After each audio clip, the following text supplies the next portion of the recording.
요단강을 건너 여리고 성과 아이 성을 차례로 무너뜨리는 데 성공한 이스라엘 백성들은 실로 이 가나안 땅이 이스라엘 백성들 손에 허락된 것임을 눈으로 보고 몸으로 체험할 수 있게 되었습니다.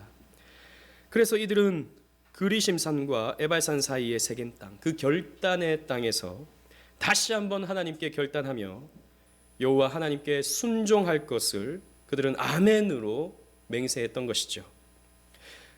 이 일이 진행되는 동안 가나안 땅에서는 더욱 긴장감이 높아지고 있었습니다. 여러분 본문 1절 2절 다 같이 한번 보실까요? 1절을 제가 읽고 2절은 함께 읽어보도록 하겠습니다. 이 일 후에 요단 서쪽 산지와 평지와 레바논 앞 대해 연안에 있는 헷사람과 아모리 사람과 가나안 사람과 브리스 사람과 히위 사람과 여부스 사람의 모든 왕들이 이 일을 듣고 다 같이 시작. 모여서 일심으로 여호수아와 이스라엘에 맞서서 싸우려 하더라. 아멘. 요단 서쪽 산지, 평지, 연안들은 이 표현이는 가나안 전체 모든 땅을 두고 하는 말입니다. 즉 여기에 살아가던 가나안 7족속들은 위기감을 느끼고 이러다가 우리는 저 이스라엘에 의해서 다 전멸당하겠구나 라고 생각을 하여 그들은 모여서 일심으로 가나안 연합군을 형성해서 우리가 힘을 모아서 저 이스라엘 백성들과 대적하여 싸움을 치르자라고 항전할 것을 결의한 것입니다. 그러나 이 가나안 연합군에 한 성 주민들이 빠지게 되는데요. 그 성 주민들이 바로 오늘 우리가 살펴볼 기브온 성의 주민들입니다. 이들은 혈통적으로는 히위 족속입니다. 히위 족속은 가나안 7족속 중에 한 족속이에요. 그래서 이들은 이스라엘에 의해 진멸당해야 할 처지에 놓인 족속인 것입니다. 이랬던 그들은 이스라엘에 항복할 것을 결의합니다. 그래서 이들은 이스라엘 백성들의 종이 되어서 하나님 언약 백성 안으로 흡수되게 되는데요. 오늘은 이 내용의 과정을 살펴보면서 이 과정 속에 담긴 하나님의 구속사적인 의미를 여러분들과 확인해 보면서 어떻게 우리는 이 말씀을 이해하고 어떻게 우리가 이 말씀을 통해서 적용하고 살아가야 할지 살펴보면서 여러분들과 은혜를 나눠 보고자 합니다. 우리 3절 말씀 다 같이 한번 읽어볼게요. 3절입니다. 시작. 기브온 주민들이 여호수아가 여리고와 아이에 행한 일을 듣고 아멘. 보십시오. 이 기브온 주민은 여호수아가 여리고와 아이 성에서 행한 일들을 귀로 들었습니다. 아마도 그 이야기를 들었을 때 이들의 마음은 녹아버리고 정신은 잃어버렸을 것입니다. 그 이전 여호수아 4장 10절에 가나안 땅 사람들의 그 마음이 녹고 그 정신을 잃어버렸다라고 하는 그 표현이 바로 이 기브온 주민들에게 있었던 것이죠. 이들은 여호수아의 군대가 자신들을 진멸하게 될 것이라는 사실을 그들은 알고 있었던 것이죠. 성경 봉독했던 24절의 말씀, 제가 읽었던 24절의 말씀을 보면 이들은 이렇게 말합니다. 이 땅의 모든 주민을 당신들 앞에서 멸하라 하신 것이, 즉 모세가 이 땅의 모든 가나안 주민을 멸하라 한 것을 당신의 종들에게, 즉 자신들에게 분명히 들렸다라고 했습니다.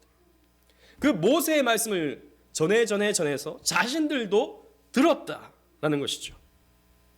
그래서 이들은 자신들도 이스라엘 군대에 의해서 진멸당할 것이 뻔하게 준비되고 있었고 그 일이 자신들 앞에 나타나고 있다는 것을 그들은 알고 있었던 것이죠. 그래서 이들은 꾀를 냈습니다. 가나안 사람들이 아닌 것처럼 위장을 하고 그래서 마치 멀리서 온 사람들처럼 찢어지고 헤어진 허름한 그런 복장을 하고 심지어 곰팡이가 핀 빵을 준비해서 이스라엘 진영 안으로 들어온 것이죠. 그러면서 우리는 가나안 땅 사람들이 아닌 멀리서 온 사람들이다 라고 하면서 자신들을 소개합니다. 본문 6절 말씀 다 같이 한번 읽어볼까요? 6절입니다. 시작. 그들이 길갈 진영으로 가서 여호수아에게 이르러 그와 이스라엘 사람들에게 이르되 우리는 먼 나라에서 왔나이다. 이제 우리와 조약을 맺읍시다 하니. 우리는 먼 나라에서 왔습니다. 가나안 사람들이 아닙니다. 일곱 족속이 아닙니다. 그래서 우리는 당신들의 종이 될 터이니 당신들을 우리를 보호해 주시오 라고 하면서 조약 맺기를 원했다는 것입니다. 하나님은 분명 가나안 중심부의 일곱 족속들을 진멸하라고 하셨지 원방에 있는 다른 민족들을 진멸하라고 하지 않으셨잖아요. 그러니까 이들을 살려두면 나름 괜찮겠다. 이들을 종으로 삼으면 우리는 나름 편해질 수 있겠다 라고 생각했던 여호수아는 이 조약을 흔쾌히 같이 맺어갑니다. 그래서 본문 15절 말씀 보십시오. 15절 또 다 같이 읽어보겠습니다. 시작. 여호수아가 곧 그들과 화친하여 그들을 살리리라는 조약을 맺고 회중 족장들이 그들에게 맹세하였더라. 아멘. 맹세하였습니다. 하나님 앞에서 맹세하였습니다. 여호와의 이름으로 맹세했습니다. 저들을 우리가 살려주고 저들을 우리가 보호해주고 저들은 우리의 종이 될 것이다 라고 하는 그런 조약을 맺었던 것이죠. 하지만 이들의 정체는 사흘 만에 들통이 났습니다.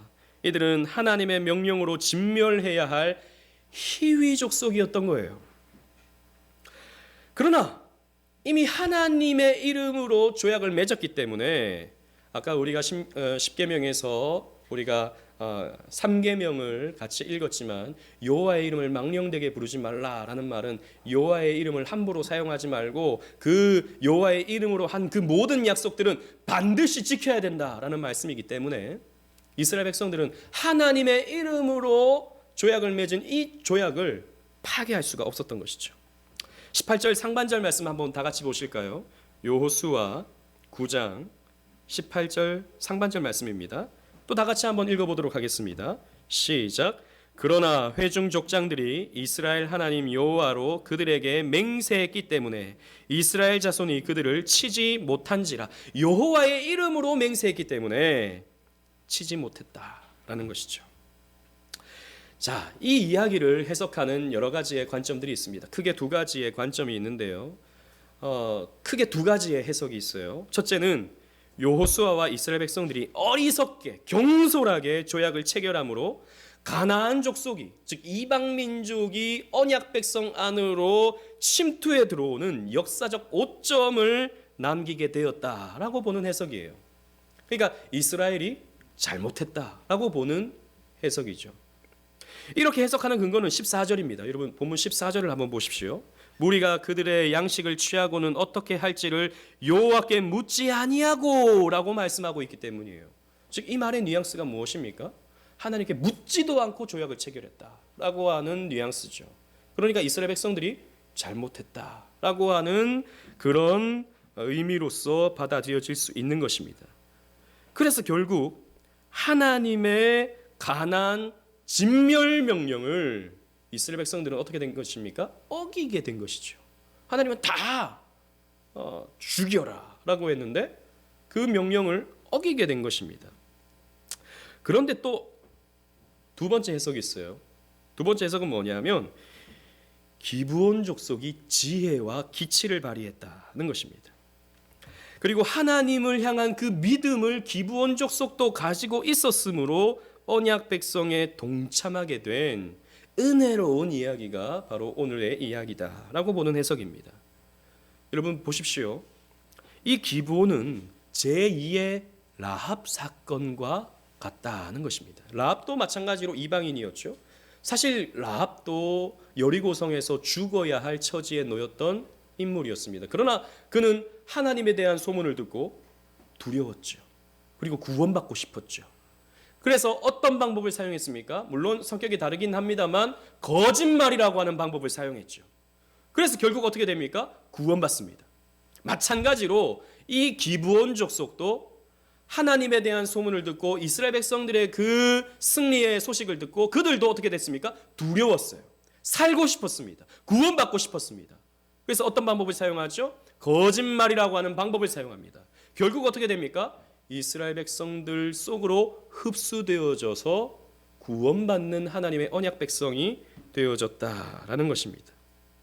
저는 이 두 가지의 해석 가운데 구속사적 관점에서 본다면 두 번째 해석이 좀 더 합당하지 않는가 이렇게 생각이 되어집니다. 왜냐하면 이 기브온 족속들의 말을 살펴보면 그들에게도 신앙으로 여겨지는 여러 모습들이 나타나기 때문이에요.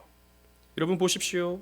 이들도 라합처럼 멀리서 여호와 하나님의 권능과 위엄을 보면서 하나님에 대한 경외감을 가졌습니다.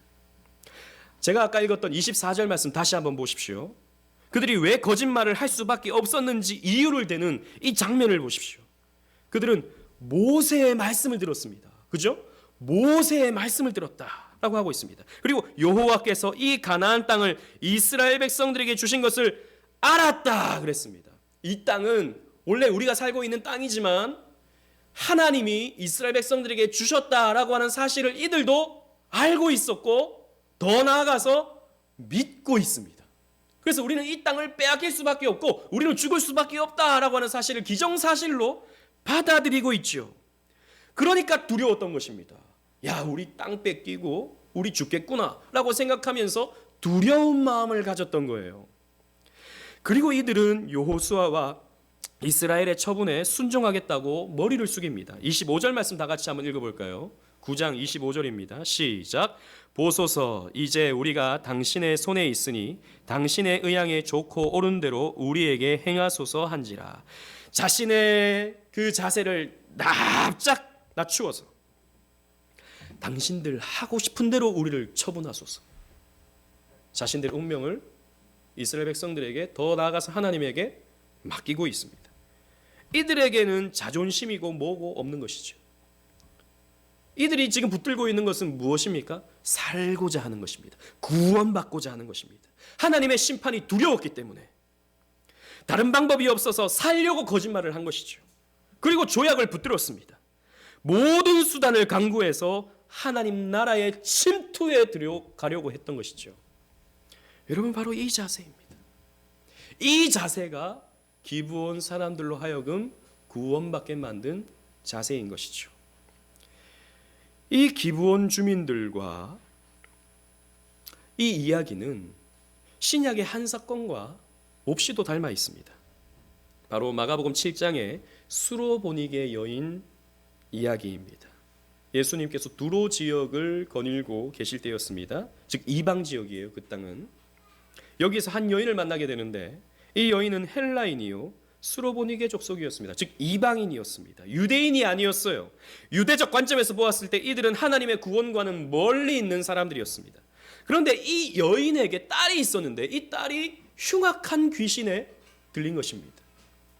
그래서 이 여인은 자신의 딸이 이런 귀신에 눌려 있기 때문에 예수님께서 지나가신다는 소식을 듣고 예수님 앞에 나갑니다. 그분이 얼마나 놀라운 기적을 나타내는지, 그분이 병든 자를 고치시고 귀신을 쫓아내고 여러 가지 표적을 나타내시는 분이라는 소식을 들었기 때문에 예수님 앞에 나아가 무릎을 꿇습니다. 예수님, 내 딸을 고쳐주시옵소서.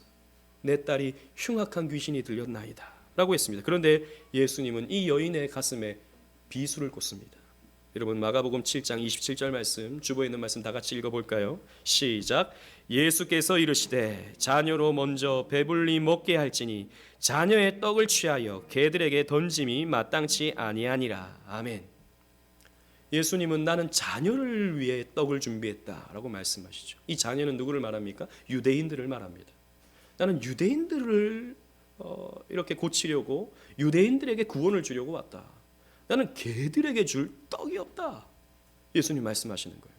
지금 예수님은 이 이방 여인을 뭐 취급하고 있습니까? 개 취급하고 있습니다. 이 여인은 이 말을 들었으면 기분이 상했겠죠. 아니, 뭘 이렇게까지 말씀하셔? 당신이 기적을 베풀 수 있으면 있는 거지. 그렇다고 나를 개 취급해? 기분 나쁘고 돌아설 수 있었을 것입니다. 그러나 이 여인은 물러서지 않았죠. 사실 예수님이 그렇게 말씀하신 것은 실제로 그 여인을 개처럼 생각해서 그렇게 말씀하신 것이 아니라 그 여인을 시험하고자 했던 것입니다. 이 여인은 물러서지 않았습니다. 이 여인은 이렇게 말합니다. 마가복음 7장 28절 주보에 있는 말씀 또 다 같이 읽어보겠습니다. 시작. 여자가 대답하여 이르되 주여 올소이다마는 상 아래 개들도 아이들이 먹던 부스러기를 먹나이다. 아멘. 예수님, 그렇습니다. 제가 개라면 개죠. 그런데 개도요, 주인이 먹는 그 음식에서 떨어지는 상에서 떨어지는 그 음식들을 개들도 먹지 않습니까? 저에게 그런 부스러기의 은혜라도 주옵소서 라고 이 여인은 자신의 태도를 낮추어서 나에겐 구원이 필요하다고, 내 딸에게는 치료가 필요하다고 간구하고 있는 것입니다. 이 여인은 자존심이고 뭐고 없었던 것이죠. 자신을 개 취급하든 벌레 취급하든 상관하지 않았습니다. 자신의 분신과 같은 자신의 딸이 귀신에게 놓여지기만 한다면 무슨 일이라도 할 수 있는 여인이었던 것이죠. 예수님은 이 여인에게 이렇게 말씀하십니다. 누가복음 7장 29절 30절 말씀에 예수께서 이르시되 이 말을 하였으니 돌아가라, 귀신이 내 딸에서 나갔느니라 하시매 여자가 집에 들어가 본즉 아이가 침상에 누웠고 귀신이 나갔더라 라고 성경이 기록하고 있습니다. 여러분 보십시오. 이런 자들이 구원을 얻습니다. 자신을 철저하게 낮추고 하나님의 은혜와 긍휼을 구하는 자가 구원을 받는 것입니다. 기브온 족속도 마찬가지였어요. 비록 거짓말을 하긴 하였지만 그 방법 외에는 다른 방법이 없었던 것이죠. 살고자 했습니다. 하나님의 심판이 두려웠습니다. 그 심판으로 벗어나기 위해서는 하나님 나라의 침노에 들어가는 그 방법밖에 없었다는 것이죠. 여러분, 그래서 이들은 결국 어떻게 됩니까? 이들은 영광스럽게도 성막 제사의 일꾼으로 쓰임을 받게 됩니다. 여러분 본문 27절 말씀, 요수아 9장 27절 말씀을 다 같이 한번 읽어보도록 하겠습니다. 시작. 그날에 요수아가 그들을 여호와께서 택하신 곳에서 회중을 위하며 여호와의 제단을 위하여 나무를 패며 물을 깃는 자들로 삼았더니 오늘까지 이르니라. 아멘. 놀랍게도 이 이방 가나안 족속 기브온 사람들이 성막 제사에 물 깃는 것과 나무 패는 일에 쓰임을 받더라라는 것이죠. 물론 이 성막의 중요한 일들은 레위 지파 사람들이 다 했습니다. 그러나 그 레위 지파를 돕는 일들을 이 기브온 사람들이 하게 되죠. 그리고 나중에 시간이 지나서 사울 왕 때에 사울 왕이 이 기브온 사람들을 죽이는 사건이 벌어지게 됩니다. 그런데 그때 하나님이 어떻게 하십니까? 노하십니다. 하나님의 이름으로 지켜주겠다고 약속했던 이 기브온 사람들을 너희가 죽였구나 라고 하시면서 이스라엘에 3년 동안 재앙을 내리시죠. 왜요? 하나님의 이름으로 언약을 맺었던, 그래서 이스라엘 속으로 들어왔던 이 거룩한 일, 하나님의 제사를 드리는 일에 쓰임을 받았던 이 기브온 족속을 너희가 죽였구나 라고 해서 하나님이 진노하셨던 것입니다. 여러분 보십시오. 이런 자세입니다. 이런 자세가 구원을 얻습니다. 자신을 낮추는 것이죠. 하나님의 은혜가 아니라면 나는 심판받을 수밖에 없구나. 하나님이 나를 살려주시지 않는다면 나는 영원한 지옥불에서 고통받을 수밖에 없구나 라고 하는 것을 믿는 사람들이 간절하게 주님 앞에 나와 하나님의 은혜를 구하는 그런 사람들, 그런 자세를 갖춘 사람들이 하나님의 은혜를 받는 것이죠. 영광스러운 일에 쓰임을 받게 되는 것이죠. 여러분들은 오늘 이 시간 어떤 마음으로 예배당에 나왔습니까? 은혜 받으려고, 예배를 드려야 되니까 나왔겠죠. 그러나 여러분들은 어떤 자세로 나왔습니까? 뭐 은혜 받으면 감사하고 안 받아도 뭐 어쩔 수 없는 거. 더 나아가서 구원이라는 것이 여러분들에게는 어떤 것입니까? 구원 받으면 감사하고 안 받으면 뭐 어쩔 수 없지 뭐 지옥 가는 건가? 그럴 수 없는 것입니다, 여러분. 심판이라는 것은 그런 것이 아닌 것입니다. 뭐 어쩔 수 없이 뭐 당하게 되면 당하는 것, 그런 것이 아닌 것입니다. 완전한 고통, 영원한 고통, 말로 설명할 수 없는 영원한 지옥불이 모든 인생에게 준비되어져 있습니다. 그러나 그 가운데 하나님의 은혜를 받는 사람들은, 하나님의 용서를 받는 사람들은 그 지옥불에서 건져냄을 받아서 영원한 천국, 영원한 기쁨, 영원한 행복이 있는 저 하늘나라에서 영생하게 되어 있죠. 여러분, 우리는 그것을 그냥 얻을 수 있으면 감사하고 못 얻으면 뭐 어쩔 수 없는 것, 이 정도로 생각할 수 없는 것입니다. 여러분 한번 보십시오. 이 기브온 거민은 여호수아 앞으로 나왔습니다. 여러분, 여호수아라는 이름이 신약에 가면 어떤 이름이 된다 그랬죠? 예수라는 이름이 된다 그랬습니다. 헬라어로 음역을 하면 예수가 된다 그랬어요. 자, 보십시오. 기브온 사람들은 여호수아, 예수 앞에 나왔습니다. 그랬더니 어떻게 되죠? 죽음의 자리와 죽음의 신분에서 구원을 얻게 되죠. 구원 얻는 축복을 받게 됩니다.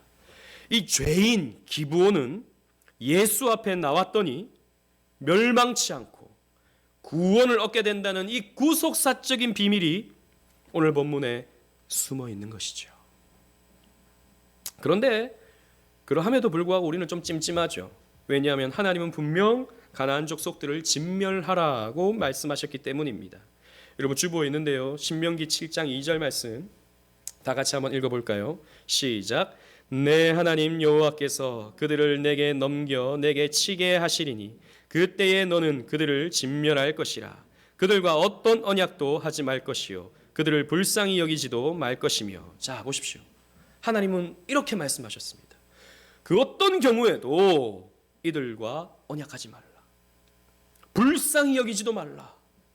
이 가나안 7 족속들을 다 진멸하라 라고 말씀하셨습니다. 이렇게 말씀하신 것은 우리가 잘 알다시피 이 가나안 7 족속들의 죄악이 너무나도 컸고 이 우상숭배적인 삶이 혹이라도 이스라엘 백성들에게 영향을 미치게 될까 하나님은 염려하셔서 다 죽이라고 말씀하셨죠. 그래서 신명기 7장 4절에도 보면 그가 내 아들을 유혹하여 그가 여호와를 떠나고 다른 신들을 섬기게 함으로 여호와께서 너희에게 진노하사 갑자기 너희를 멸하실 것임이라. 너희가 그들과 함께 살다가 우상숭배에 빠지면 너희들 하나님의 진노를 받게 되니까 살려두지 말고 언약 맺지 말고 다 죽여라 라고 하나님이 말씀하신 것이죠. 이 명령을 이스라엘 백성들이 어긴 것이 아닌가, 여호수아가 어긴 것이 아닌가 라는 생각이 드는 것이죠. 그런데 여러분, 하나님은 이런 말씀도 주셨습니다. 신명기 20장의 말씀도 주셨어요. 여러분 한번 보십시다.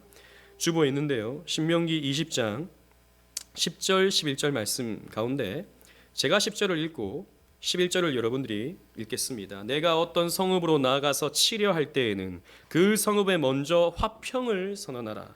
시작. 그 성읍이 만일 화평하기로 화답하고 너를 향하여 성문을 열거든 그 모든 주민들에게 내게 조공을 바치고 너를 섬기게 할 것이요. 자, 보십시오. 하나님은 또 다른 말씀도 주셨는데 전쟁하기 전에 먼저 화평을 선언하라 라는 것입니다. 즉 샬롬이라고 외치라는 것이죠. 샬롬이라고 외치면 그 성 쪽에서 우리도 샬롬 이런다는 것입니다. 이 말은 뭐죠? 아, 우리도 싸우기 싫다, 우리 항복한다, 이런 말입니다.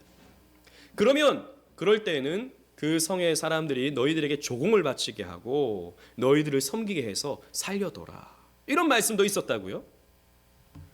그런데 조건이 있습니다.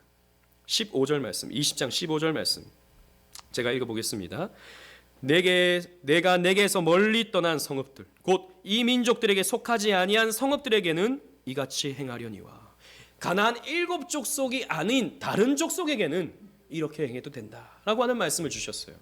즉 좀 멀리 있는 가나안 핵심이 아닌 좀 멀리 있는 원방에 있는 족속들에게는 샬롬을 선언하고 화평을 하고 종으로 삼아서 그냥 평안하게 살면 된다라고 하는 말씀을 주셨다는 것이죠. 자, 보십시오. 여호수아는 이 기브온 주민들이 멀리서 온 사람들인 줄 알았습니다. 옷도 그러했고 음식도 막 곰팡이가 쓸어 있고 멀리서 온 사람인 줄 알았어요. 그래서 물론 여호와께 묻지도 않고 경솔하게 조약을 맺은 것은 사실이긴 하지만 여호수아의 입장에서 본다면 하나님이 주신 이 신명기 20장의 말씀대로 순종한 것입니다. 여호수아는 이 순종한 결과로서 조약을 맺은 것이죠. 아마도 이 기브온 사람들은요, 이 모세의 이 신명기 20장에 선포된 율법도 이렇게 넘겨서 들었을 것입니다. 그러니까 자신들을 뭐라 그러죠? 멀리서 온 사람들이다. 그래서 당신들의 종이 되길 바란다 라고 말을 했던 것입니다. 이 사람들은 그만큼 철저하게 말씀에 있어서 준비된 사람들이었다라는 것이죠.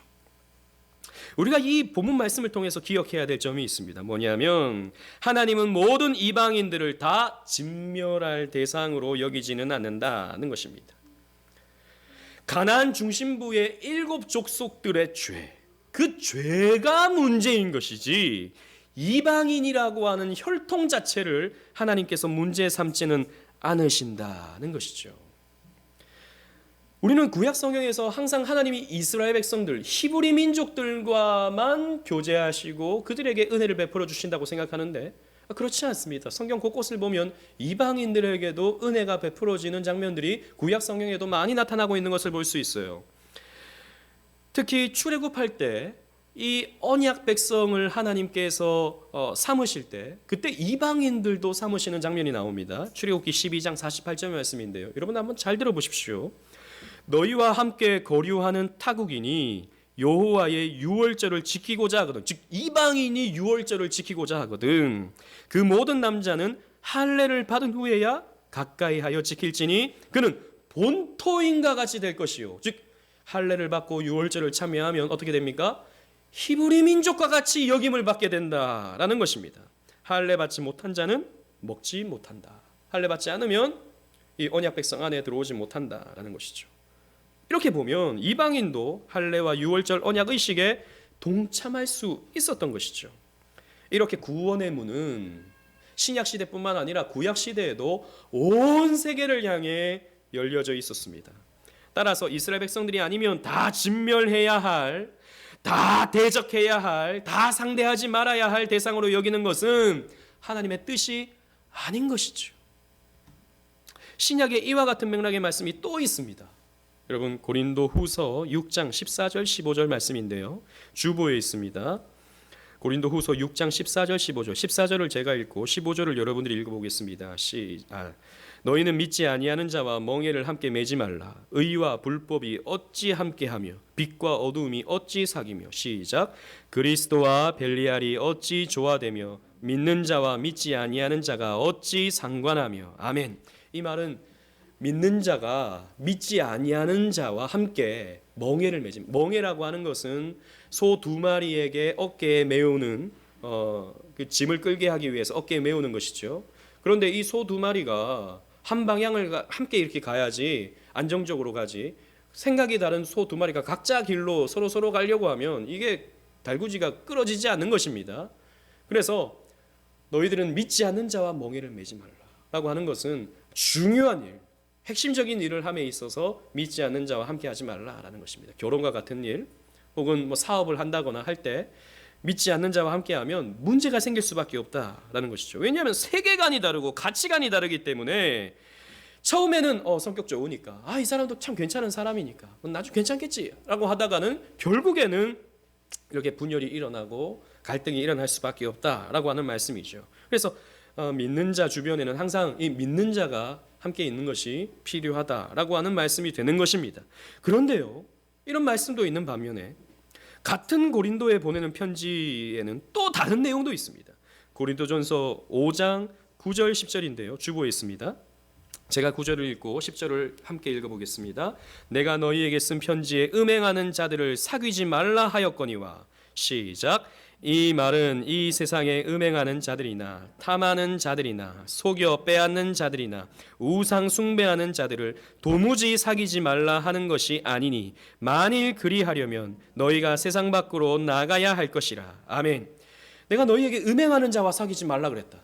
즉 불신자들과 함께 사귀지 말라 그랬다. 그런데 그 말은 완전히 사귀지 말라는 말은 아니다. 아주 중요한 일을 함에 있어서 불신자와 함께 멍에를 매지 말라 그러는 것이지, 불신자들을 대적하고 믿지 않는 사람들과 선을 딱 그어놓고 나는 너와 함께 할 수 없어, 이런 식으로 완전히 단절되어지는 그런 삶을 살라고 한 것이 아니다. 만약 그러하려면 너희는 세상을 떠나야 된다. 우주 밖으로 나가야지 이 지구상에 살기 위해서는 불신자와 함께 어울려 살 수밖에 없다라고 하는 말씀을 주고 있는 것이죠. 그렇습니다. 우리의 삶은 이 세상 안에서의 삶이죠. 불신자들과 함께 부딪히며 살아갈 수밖에 없는 그런 삶인 것입니다. 그래서 성경은 우리에게 이런 교훈을 주고 있어요. 대적하는 것, 즉 믿지 않는 자들을, 죄를 가지고 있는 사람들과 대적하는 것, 그러나 또 동시에 그들을 포용하는 것. 이 두 가지의 균형을 가지고 우리는 신앙생활을 해야 되는데, 이것은 신구약 성경이 일관되게 말씀하고 있는 초점인데, 오늘 우리는 어떻게 불신자들을 대해야 하는가? 우리가 이 세상 속에 살아가면서 어떤 자세를 취하여서 살아가야 하는가? 오늘 말씀은 우리에게 교훈을 주고 있습니다.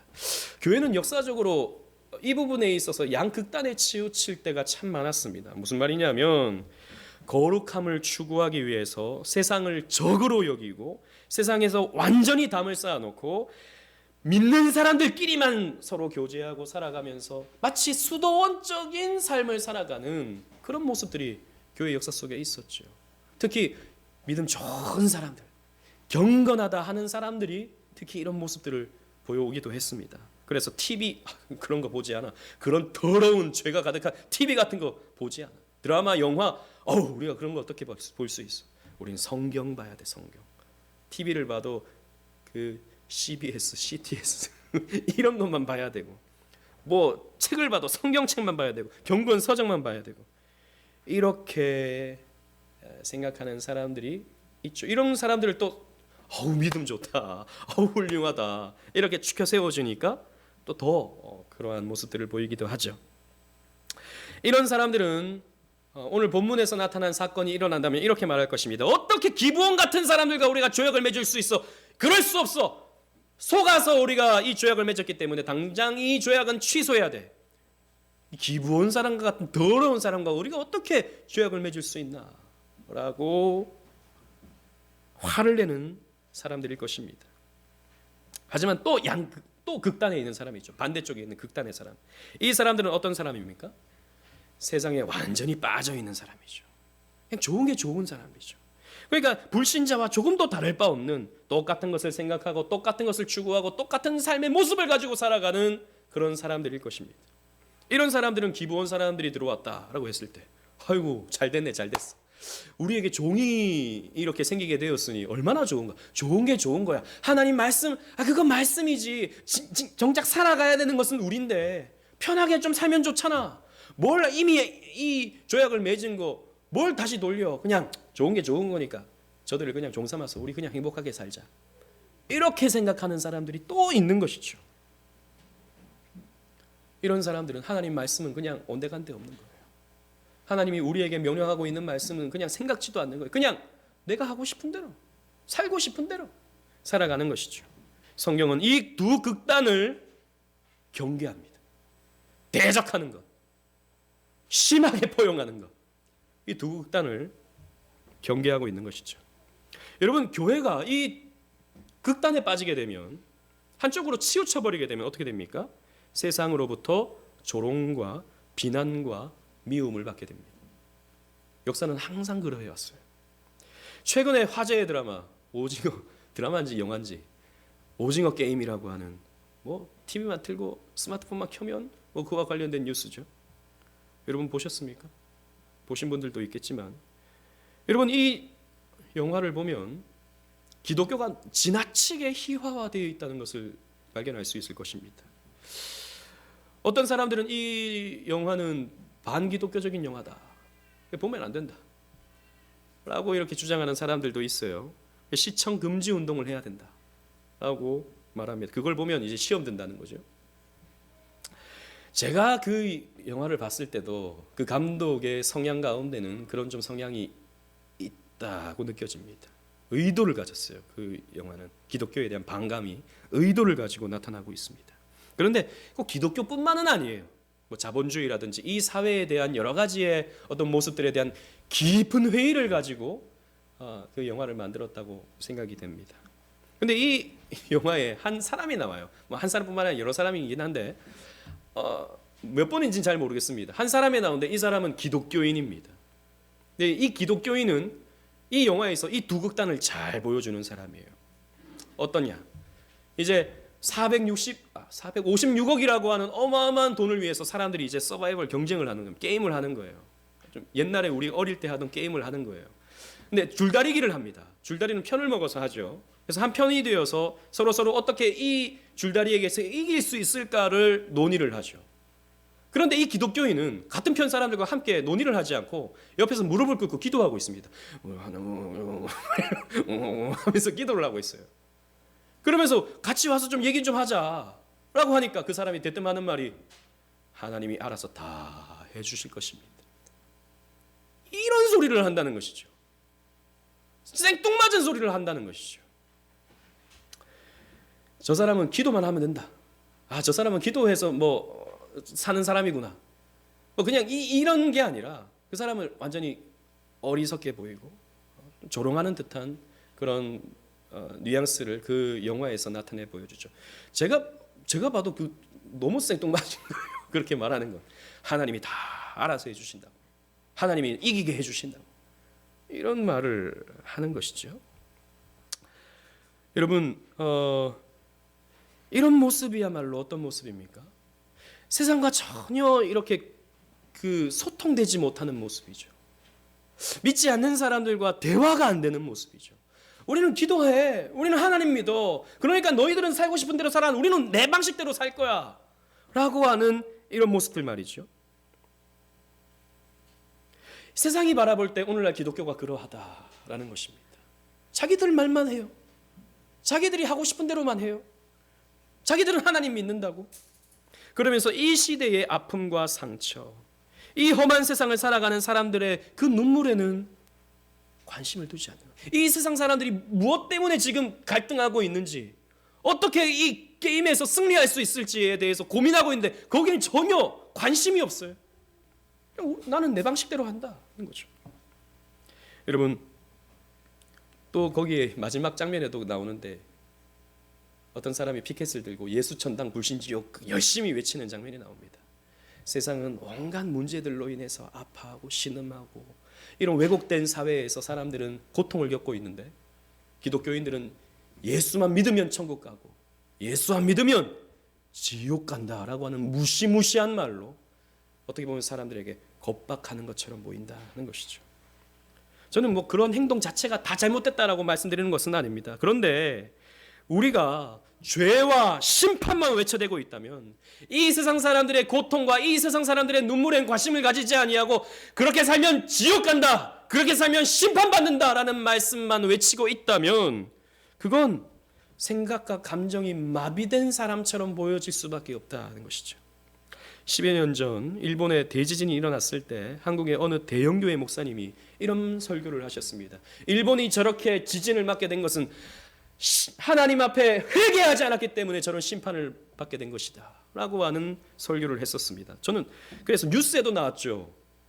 저는 교회에서 설교한 내용을 가지고 뉴스에서 목사가 이렇게 말했다라고 하는 것 자체가 너무 문제라고 생각합니다만, 또 그 목사님의 설교가 다 잘못됐다라고 제가 말씀드리는 것은 아니지만, 만약에 그 교회에 워낙 큰 교회니까 일본인 가족을 두고 있는 사람이 앉아 있었다면 어땠을까요?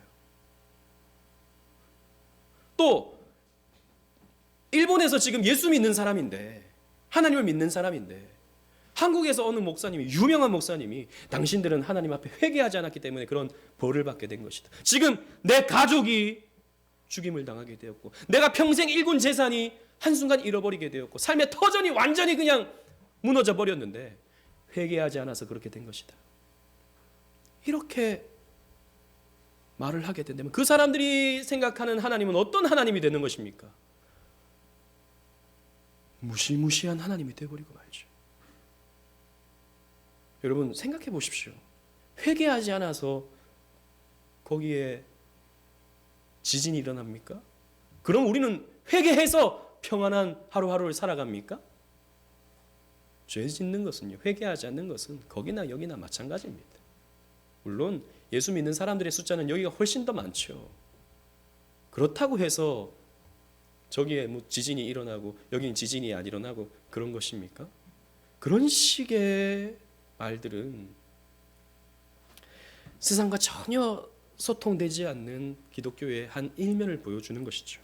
그 일뿐만 아니죠. 세월호 사태가 일어났을 때에도, 코로나가 처음 중국에서 발생했을 때에도 세상 사람들이 듣기에는 섬뜩한 말로 교회가 이런저런 말들을 내어놓는 것은 문제가 아닐 수 없는 것입니다. 이 세상의 그 고통에 공감하는, 이 세상의 사람들과 함께 눈물을 흘리고 함께 고민해보고 함께 손을 잡고 기도해 줄 수 있는 그런 기독교가 되어야 되지 않을까요? 또 이 기독교인은, 그 영화에 나오는 기독교인은 이제 다음 게임에 참여하게 됩니다. 다음 게임은 징검다리를 건너는데 한쪽은 강화유리고 한쪽은 일반 유리입니다. 일반 유리에 발을 디디면 깨어져서 밑에 떨어져 죽게 되는 거예요. 근데 시간 제한이 있습니다. 사람들이 그 징검다리를 건너갑니다. 수많은 사람들이 그냥 일반 유리 위에 서 있다가 깨어져서 떨어져 갑니다. 그래서 어떤 사람이 어느 정도는 나아갔어요. 근데 다음 유리는 이게 강화 유리인지 아니면 일반 유리인지 몰라서 머뭇머뭇거리고 있습니다. 근데 시간은 막 점점 흘러가고 있어요. 그랬더니 기독교인이 그 앞에 있는 사람들에게 밀어버립니다. 쨍그랑 깨어져 보니까 여기 일반 유리구나. 나는 저거 밟고 가면 되겠구나. 기독교인이 그렇게 하더라는 것이죠. 뒤에서는 하나님 하는데 정작 자기가 살아야 될 때가 오니까 앞 사람을 밀어버리고 내가 살겠다라고 하더라는 것이죠. 물론 그 영화에서 기독교인은 지나치게 과장되어졌고 거의 미치광이 수준의 기독교인으로 보여집니다. 그런 기독교인들은 없진 않겠죠. 그러나 저는 일반적이진 않다고 생각합니다.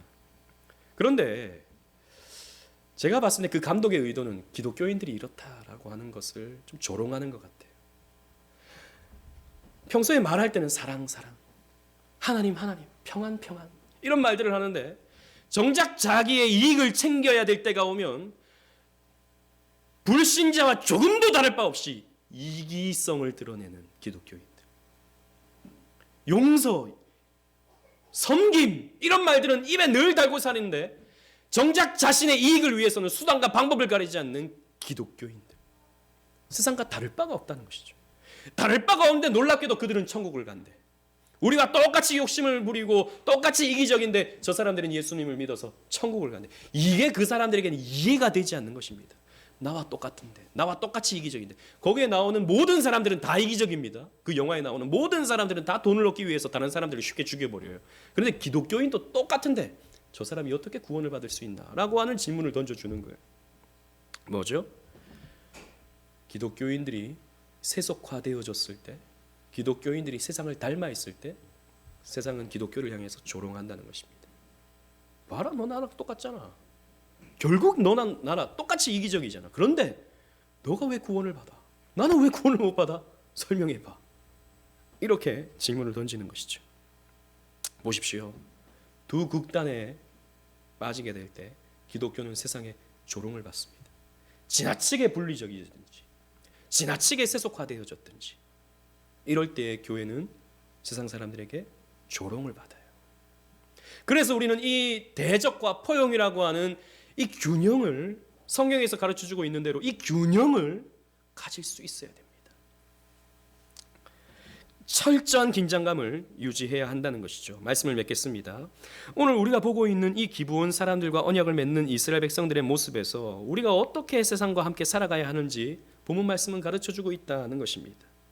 여러분 기억하십시오. 우리의 적은 세상이 아닙니다.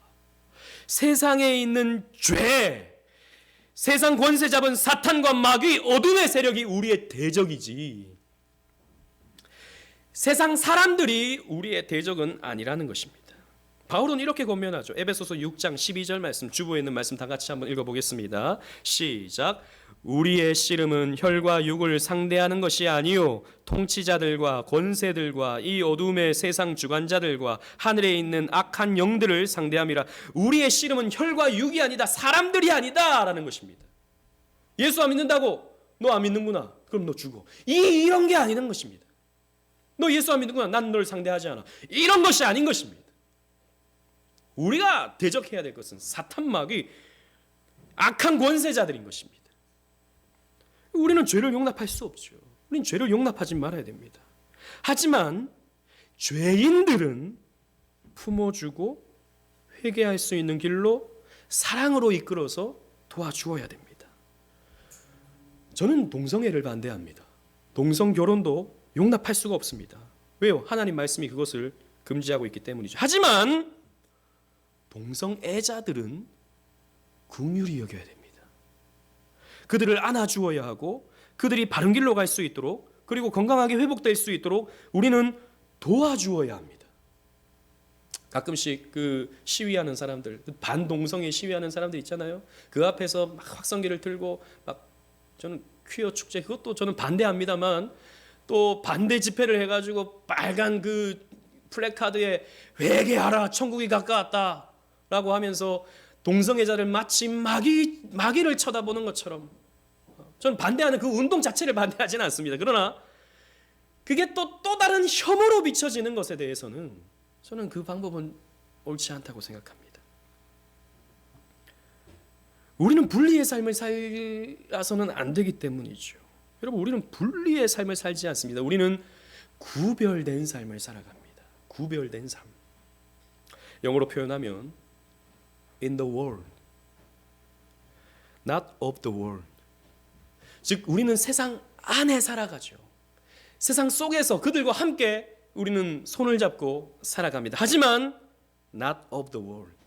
그들에게 속하지 않아야 돼. 우리는 구별되어서 살아갑니다. 그래서 우리는 그들과 함께 먹고 마시고 즐기고 살아가지만 뭔가는